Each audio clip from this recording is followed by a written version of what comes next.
Welcome to Workplace Straight Talk with Gloria Carter Hicks, the president and CEO of Hicks Carter Hicks, and your host.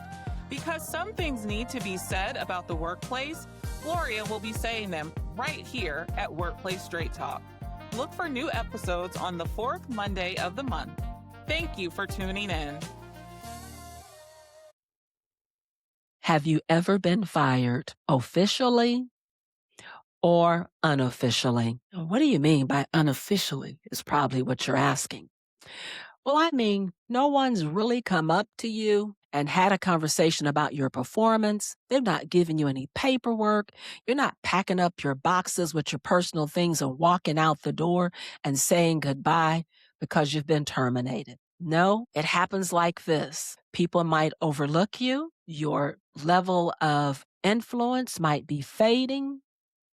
You might not get invited to certain activities that you had been invited to before for work. It's not officially being fired, but it feels like it. And whether it is official or unofficial, it still hurts. You know, sometimes people place their personal identities with their careers, with their jobs. It's about their social status. It is about what they see as a part of their life. And we do know that jobs have endings, and it's not always on your terms, but on the company's terms.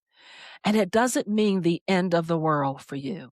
But if you are fired figuratively or literally, you need to have a plan. Hello, I am your host, Gloria Carter Hicks, and this is Workplace Straight Talk. Thank you for listening and watching. So let's talk about being fired figuratively. What does that look like? Well, I've talked about some of those things. You know, it would be kind of strange for you to train someone and end up working for them instead of them working for you. It would feel kind of strange if you're ignored in a meeting when you think you are sharing valuable advice and no one is paying attention to you. Another clear sign is when you get demoted. And it's not a demotion that you asked for personal reasons, but you've been demoted for performance reasons. It could also be a time when a project may be taken away from you that you had been working on and leading, and no one discussed it with you, and you didn't ask for it to be removed from your responsibilities. These are things that happen to people when they are figuratively fired, and there are signs you need to pay attention to. And I encourage people to ask questions, to inquire, to seek feedback, to why are these things happening before you are fired literally. Now, I did a video short before this episode, just to introduce this episode, and I told a story about a friend of mine who contacted me. We were talking about a holiday work party that she attended with her spouse. And it was the spouse's holiday work party. But at that party, they noticed some strange things. People were not engaging with them. They were not talking to them. They were ignoring them. And she told me even where they sat, it was far away from the leadership team, and her spouse was a member of the leadership team. Now, I knew what had happened. He had been figuratively fired, and it was only going to be a matter of time before he was fired literally.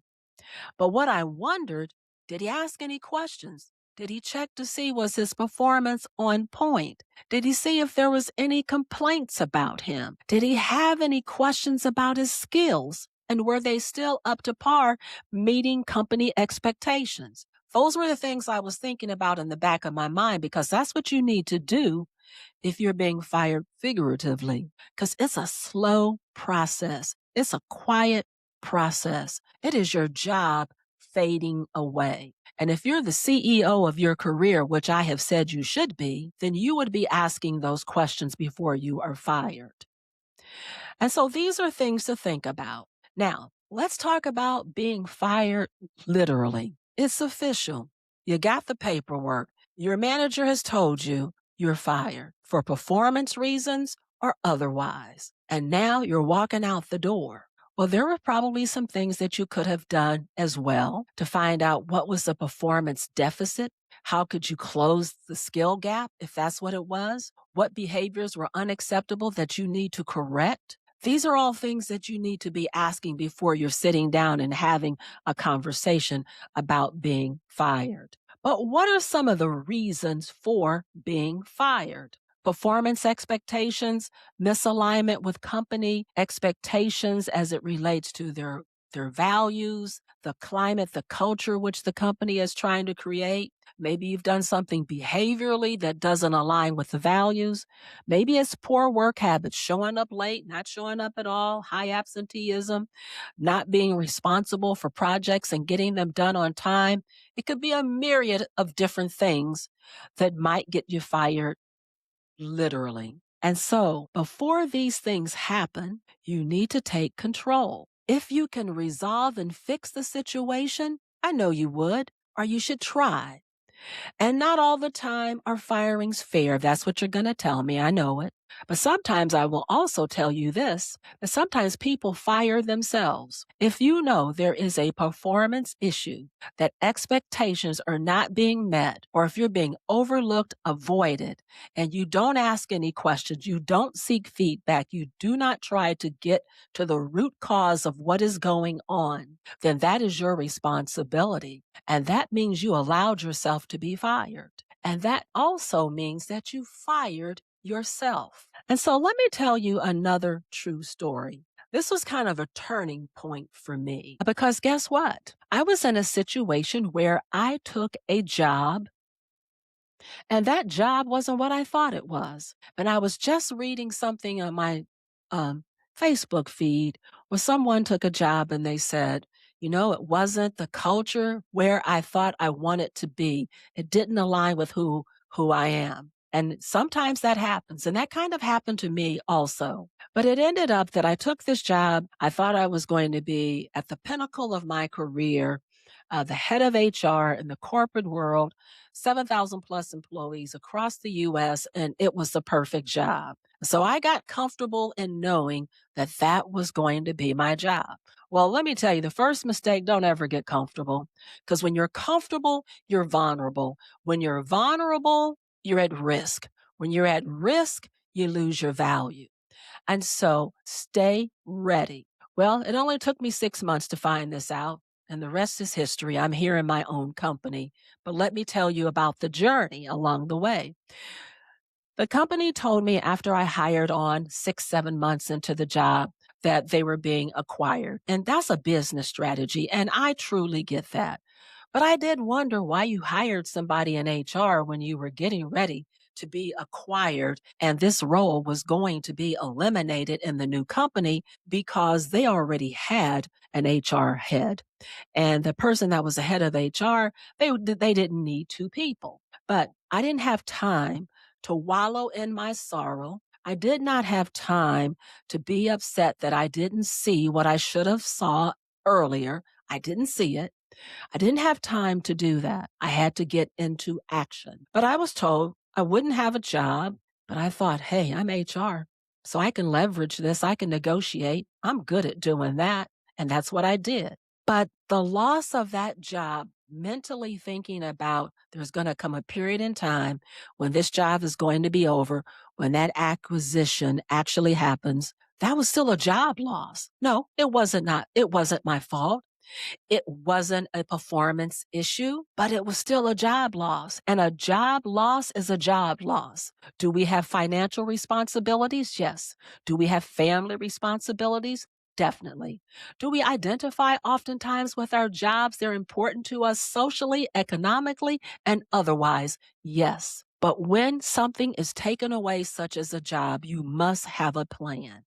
And so I went into action after having, I'm going to say, a pity party for about 1 minute because you can't stay in that negative space and be productive. I implemented something and I took on the mindset of the FIRE framework. FIRE. Let's take the F in FIRE.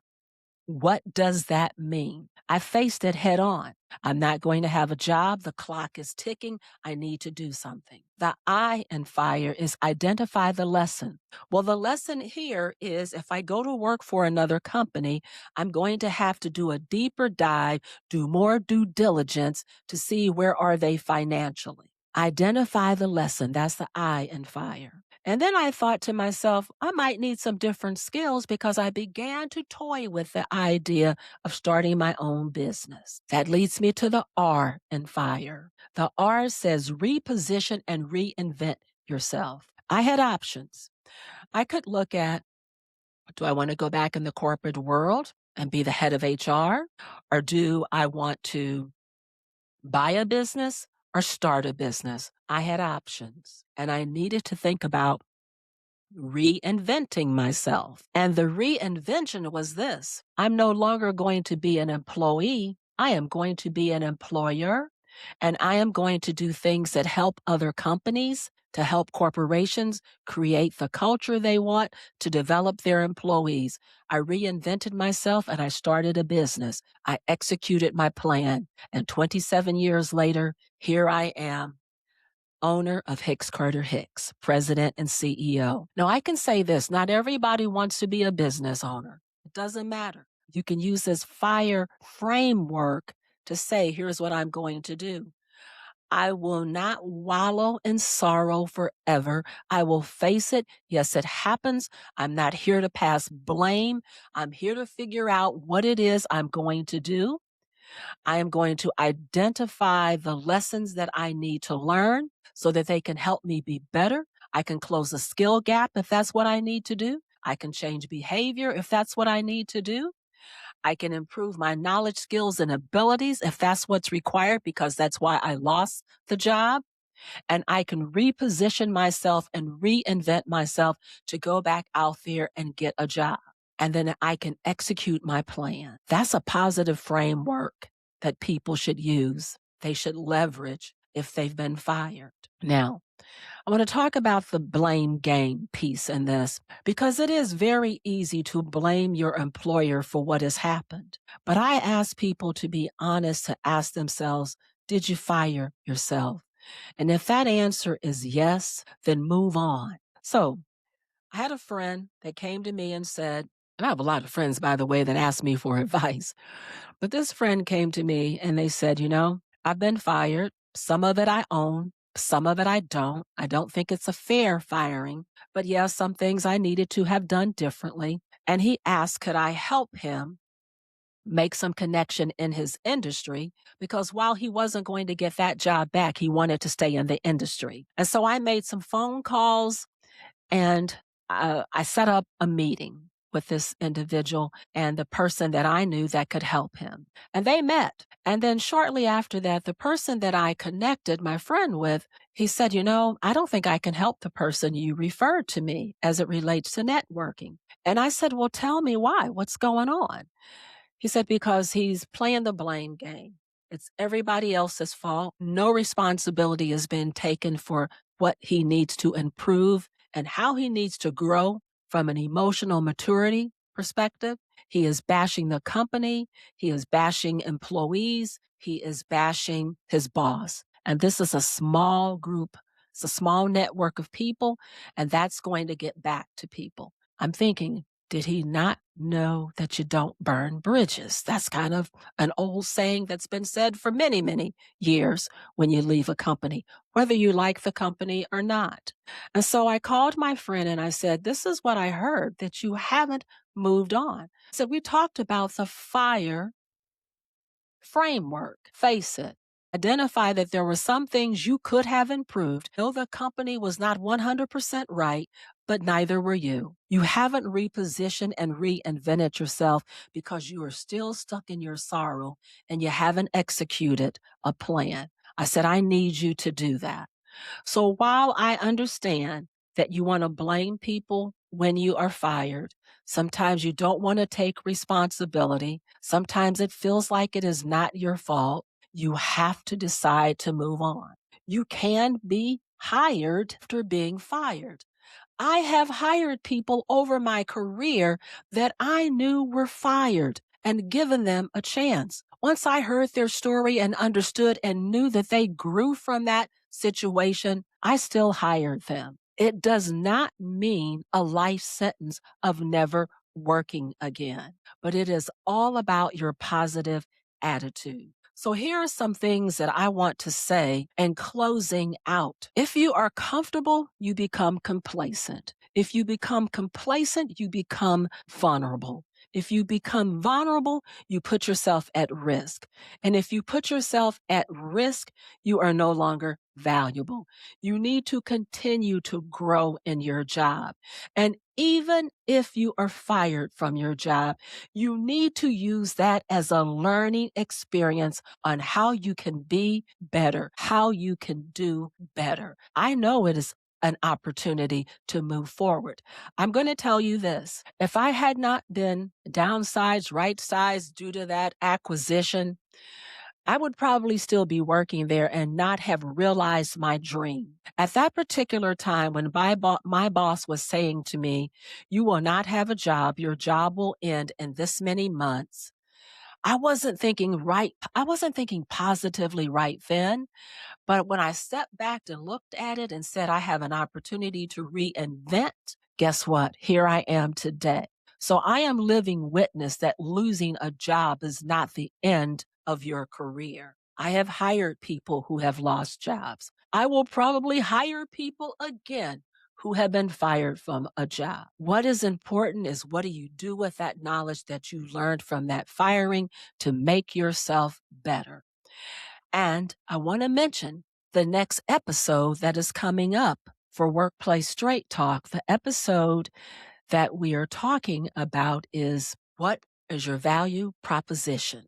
That is important. What is your value proposition where you always stay valuable and you are always ready and marketable and employable in any job at any time, be it your current job, be it if you are looking for a new job. So what is your value proposition? You must have one. That's more important than your resume. What have you done for your company lately to improve its performance, to increase its value, to contribute to it being a better company, and to develop yourself?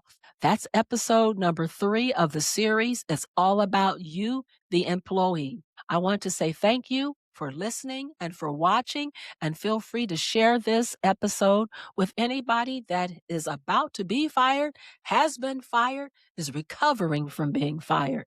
I will see you at our next episode. You can watch us on YouTube, Apple Podcasts, and Spotify. Bye.